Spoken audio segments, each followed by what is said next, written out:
बच्चों effective date of registration, तो GST के रजिस्ट्रेशन की हम लोग यहाँ पर बात कर रहे हैं। सर रजिस्ट्रेशन किसको करवाना होता है, कब करवाना होता है? भाई एग्रीगेट टर्नओवर को देखा जाता है। अगर आपकी टर्नओवर 20 लाख 40 लाख रुपए को एक्सीड कर रही है तो आपको रजिस्ट्रेशन करवाना होता है। जिन्होंने पिछली 1-2 क्लास स्किप की है टेंशन ना लें, उनको अलग से मैं गाइड कर दूंगा कैसे, ठीक है ना। तो अगर टर्नओवर एक स्पेसिफाइड लिमिट को एक्सीड करती है तो रजिस्ट्रेशन करवाना मैंडेटरी है, जीएसटी का रजिस्ट्रेशन। सर हम तो 100 रुपए के गुड्स बेचे हमने, क्या हमें जीएसटी का रजिस्ट्रेशन लेना है? नहीं लेना।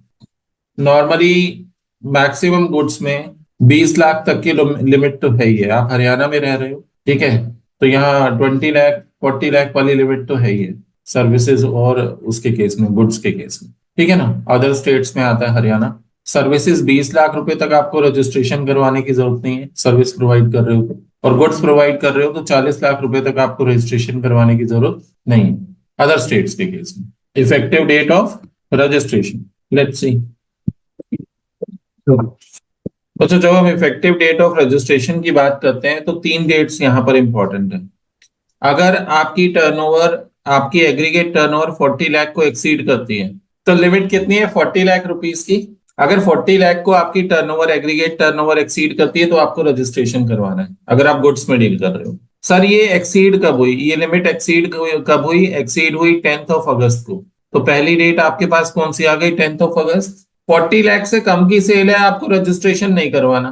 40 लाख को एक्सीड कर गई, आपको रजिस्ट्रेशन करवाना होगा जीएसटी का। और किस डेट को आपने 40 लाख की लिमिट को क्रॉस किया? 10 अगस्त को क्रॉस किया। अच्छा, रजिस्ट्रेशन के लिए आपने अप्लाई कब किया? आपने अप्लाई किया 20 अगस्त को। अप्लाइड फॉर रजिस्ट्रेशन ऑन 20 अगस्त। बच्चों अप्लाई करते ही रजिस्ट्रेशन हो जाएगा? नहीं, रजिस्ट्रेशन सर्टिफिकेट ग्रांट होने में थोड़ा टाइम लगता है। और रजिस्ट्रेशन ग्रांट कब हुआ? 30 अगस्त से। अब आपके पास 3 डेट्स हैं। पहली, जब आप लायबल टू रजिस्ट्रेशन हो, लायबल टू रजिस्टर, पहली डेट।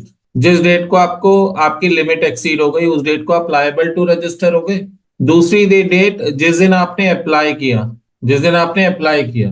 और तीसरी डेट जिस दिन रजिस्ट्रेशन ग्रांट हुआ। सर सब कुछ तो लिखा है, लेकिन इफेक्टिव डेट ऑफ रजिस्ट्रेशन कब से मानी जाएगी? आपका रजिस्ट्रेशन किस डेट से इफेक्टिव होगा, वो क्या है, वो हमें फाइंड आउट करना है। देखो यहाँ पर क्या लिखा है, इफेक्टिव डेट ऑफ रजिस्ट्रेशन क्या होगी? इफेक्टिव डेट ऑफ रजिस्ट्रेशन क्या होगी? 30 अगस्त। 30 अगस्त। बच्चों इंपॉर्टेंट थोड़ा सा जो पॉइंट है मैं एक बार हाईलाइट करके बता दूं, ध्यान देना। देखो इसमें लिखा है, if application has submitted, applicant has submitted application with in 30 days. तो एक कंडीशन तो ये हो गई, अगर आपने एप्लीकेशन फाइल कर दी है विद इन 30 डेज तो आपका रजिस्ट्रेशन की डेट जो है वो लायबल वाली डेट से आप रजिस्टर्ड माने जाओगे। कौन सी डेट से रजिस्टर्ड माने जाओगे? बच्चों सबसे पहले इंपॉर्टेंट बात यह है कि आपने एक्सीड कर दिया, एक्सीडेड, एक्सीडेड किसको? लिमिट को। और जैसे ही आपने लिमिट को एक्सीड किया आप क्या हो गए? Liable to register. भाई फिर आपको रजिस्ट्रेशन कराना है, कितने डेज में कराना है? विद इन 30 डेज, ठीक है। वो भी 30 डेज कब से काउंट करोगे? जब आपने लिमिट एक्सीड की, उससे 30 दिन के अंदर आपको रजिस्ट्रेशन कराना है। मान लो आपने जो लिमिट एक्सीड की वो कब की? 10 अगस्त को।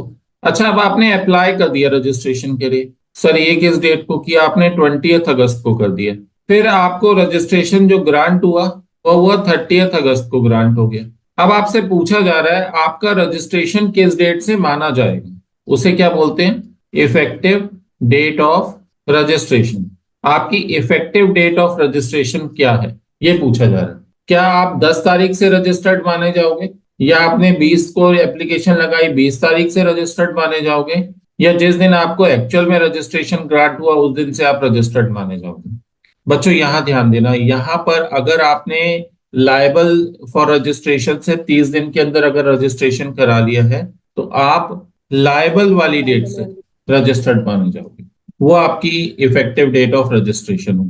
जिस दिन आप लायबल टू रजिस्टर हुए थे दैट मीन्स 10 अगस्त। मतलब आप 10 तारीख से जीएसटी के बिल काट सकते हो, 10 अगस्त से आप जीएसटी के बिल काट सकते हो, बैक डेट पे भी आप जीएसटी के बिल काट सकते हो। सर बैक डेट में अलाउड है, भाई लॉ आपको परमिशन दे रहा है तो कोई दिक्कत ही नहीं है। आपने लिमिट एक्सीड की थी 10 तारीख को, 10 तारीख को आप लायबल टू रजिस्टर हुए, आपके पास 30 दिन का टाइम था रजिस्ट्रेशन करवाने का, आपने 20 अगस्त तक अप्लाई कर दिया रजिस्ट्रेशन के लिए, 30 तारीख को आपको रजिस्ट्रेशन ग्रांट हो गया। लेकिन आप किस डेट से रजिस्टर्ड माने जाओगे? जिस दिन आप लायबल हुए थे, जिस दिन लिमिट एक्सीड की थी, उसी दिन से आप रजिस्टर्ड माने जाओगे। सर क्या बैक डेट में बिल काट सकते हैं? बिल्कुल काट सकते हैं। 10 तारीख से आप अपने जीएसटी के बिल काटना शुरू कर सकते हो। सर दूसरी सिचुएशन बताओ, दूसरी सिचुएशन देखो फिर, सेकंड सिचुएशन क्या है, इसी में एक एडिशन कर देते हैं। ये तो था फर्स्ट पार्ट कि भाई अप्लाई किया और रजिस्ट्रेशन ग्रांट हो गया। सेकंड पार्ट लेते हैं इसका, बाकी ऊपर वाला सेम है, ऊपर वाला सेम है, ठीक है। अब यहां पर सेकंड पार्ट में क्या हुआ, आपने अप्लाई किया 20 सितंबर को, अप्लाई किया रजिस्ट्रेशन के लिए, और आपको रजिस्ट्रेशन जो ग्रांट हुआ वो मान लो 30 सितंबर को ग्रांट। रजिस्ट्रेशन कंफर्म कब हुआ? 30 सितंबर को। तो आपकी इफेक्टिव डेट ऑफ रजिस्ट्रेशन क्या होगी? बच्चों ऊपर था कि विद इन 30 डेज आपने अप्लाई कर दिया, क्या विद इन 30 डेज आपने अप्लाई किया था? Answer is yes. क्या यहाँ पर आपने विद इन 30 डेज अप्लाई किया है?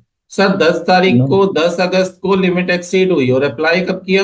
20 सितंबर। क्या विद इन 30 डेज आपने अप्लाई किया? Answer is no. आपने 10 दिन मतलब 30 दिन के अंदर आपने रजिस्ट्रेशन के लिए अप्लाई नहीं किया। तो उस केस में क्या होगा कि आप लायबल टू रजिस्टर हुए थे 10 अगस्त को, और सेकंड केस में आपने एप्लीकेशन जो लगाई है वो 20 सितंबर को लगाई है। तो मेरा क्वेश्चन ये है कि क्या आपने 30 दिन में अप्लाई कर लिया लायबल की डेट से? Answer is no. जहां पर ऐसी सिचुएशन आती है जहां पर आपने 30 डेज में अप्लाई नहीं किया, लायबल होने से 30 डेज में अप्लाई नहीं किया, तो इफेक्टिव डेट ऑफ रजिस्ट्रेशन जिस दिन रजिस्ट्रेशन ग्रांट हुआ है वो होगी। कंसेप्ट क्लियर है? सर ये थ्योरी की फॉर्म में लिखा हुआ है, बिल्कुल लिखा हुआ है। चलते हैं वापस और इनके एग्जांपल्स देखते हैं। तो Soni effective date of registration क्या होगी फिर? देखो रजिस्ट्रेशन अप्लाई तो बाद में भी कर सकते हैं लेकिन पेनल्टी लग जाती है। अप्लाई 30 दिन में जी करना होता है, नो डाउट, विदाउट पेनल्टी 30 दिन में अप्लाई कर सकते हो, ठीक है। और उस केस में effective date of registration, registration कभी भी ग्रांट हो, वो रजिस्ट्रेशन की डेट जिस दिन आप लायबल टू रजिस्टर हुए थे उसी दिन से आप रजिस्टर्ड माने जाओ, क्योंकि 30 दिन में अप्लाई कर दिया। लेकिन अगर आप 30 दिन में अप्लाई नहीं करते, आप उसके बाद अप्लाई करते हो, एक तो आपको पेनल्टी देनी होगी, फीस ज्यादा लगेगी आपकी रजिस्ट्रेशन की, ठीक है।